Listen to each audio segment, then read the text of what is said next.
Bonjour, c'est moi Ramucho Lagraine. En tant que pasteur et enseignant des écrits bibliques, je vous salue tous dans le Seigneur. Ce message en audio que vous allez écouter relate brièvement une durée de mon ministère avant de démissionner de la mission Vie Lumière en 98 à Gien à cause du président Jimmy. Je suis chrétien depuis l'âge de 16 ans. Pasteur et enseignant des écrits bibliques depuis plus de 50 ans. J'ai commencé à faire des missions avec Clément Le Cossec, le fondateur de la mission Vie Lumière. C'est d'ailleurs lui qui a donné ce titre à la mission Vie et Lumière. Je précise que le Cossec a toujours été pour moi et ma famille un père spirituel.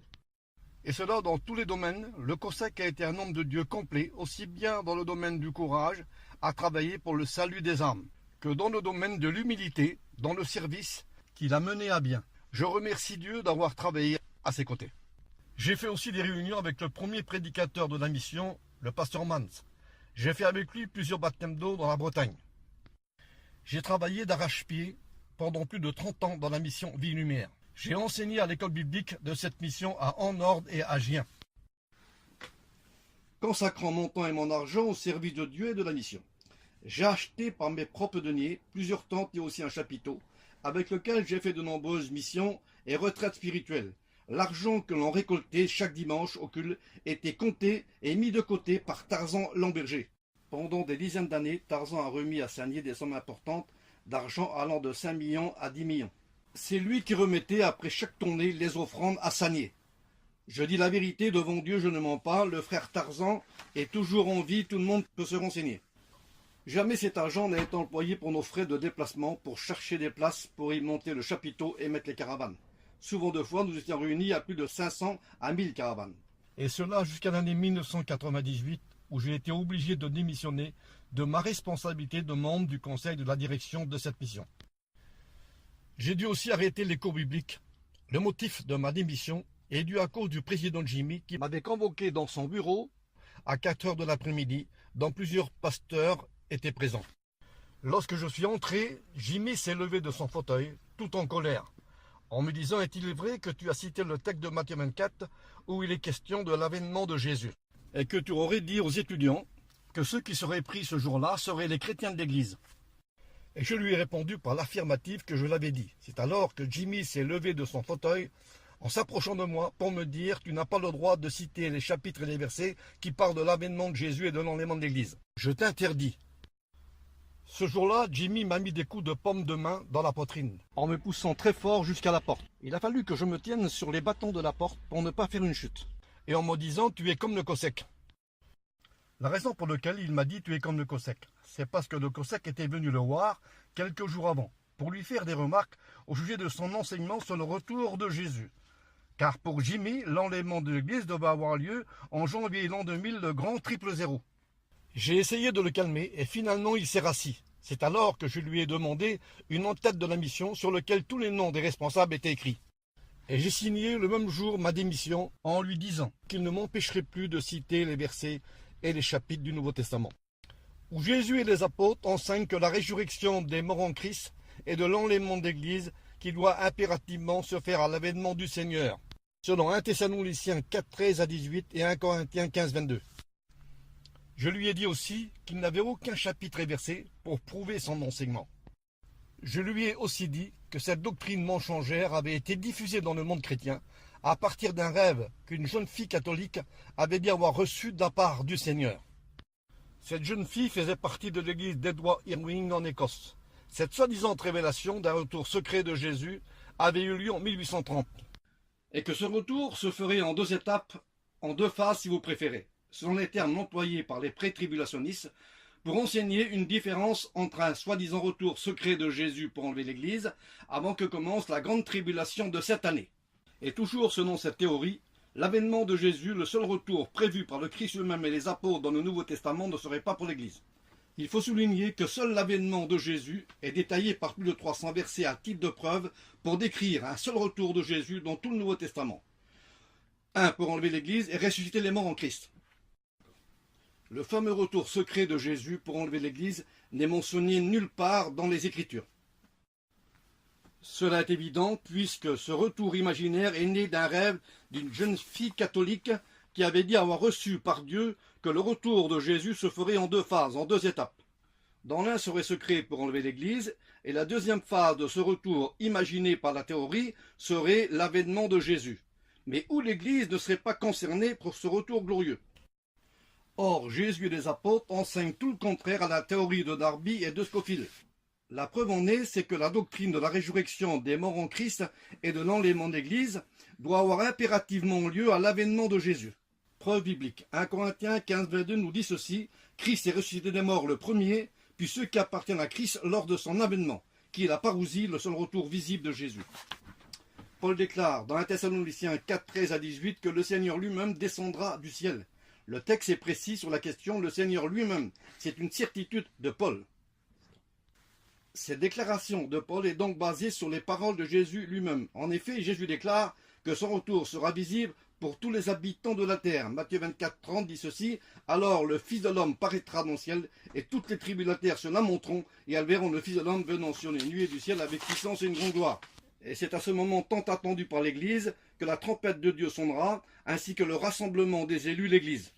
Pour ce qui concerne une tribulation de cette année, serait pour la théorie des pré-tribulationnistes la 70e semaine de Daniel. Les dispensationalistes ont reporté cette 70e semaine dans le futur. Cette 70e semaine marque un temps de 7 années, qui devait se terminer en janvier l'an 2000. On peut l'appeler le grand triple zéro. Les 70 semaines de Daniel égalent un temps de 490 ans. Ces 490 ans avaient été fixés sur la ville sainte et le temps d'Israël. 500 ans après cette annonce de Daniel, ce temps de la 70e semaine était venu. Elle s'est réalisée au temps de Jésus où les apôtres étaient sur la terre. C'est à ce moment-là que Jérusalem a connu la grande détresse annoncée par Daniel au chapitre 12 de son livre. Jérusalem a été attaquée par les Romains et le temple et la ville ont été détruites par Titus l'empereur en l'an 70. La prophétie de Daniel et de Jésus s'est réalisée.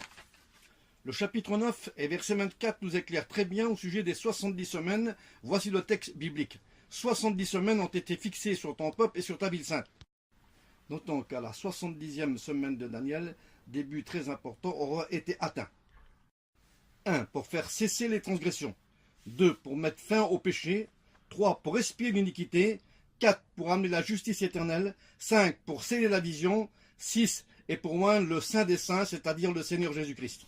Le lendemain, Jimmy a convoqué tous les étudiants de l'école biblique pour leur dire qu'ils n'avaient plus le droit de penser au retour de Jésus pour enlever l'Église.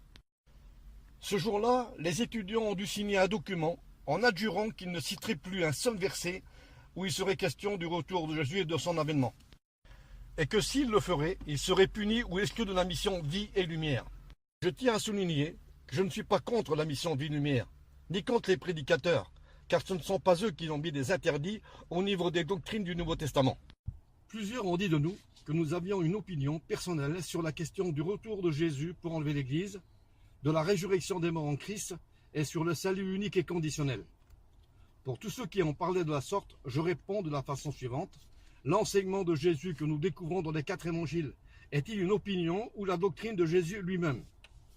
Pour les 3 critères de doctrine déjà énumérés, nous sommes obligés de répondre avec les chapitres et versets. Pour la première question, nous répondons que le retour de Jésus est prévu de se faire d'une façon visible et spectaculaire, selon Matthieu 24, Marc 13 et Luc 21. Pour la deuxième question sur la résurrection des morts en Christ, nous répondons par une parole de l'apôtre Paul dans 1 Corinthiens 15, 22, où Paul affirme que les morts en Christ vont ressusciter à l'avènement du Seigneur.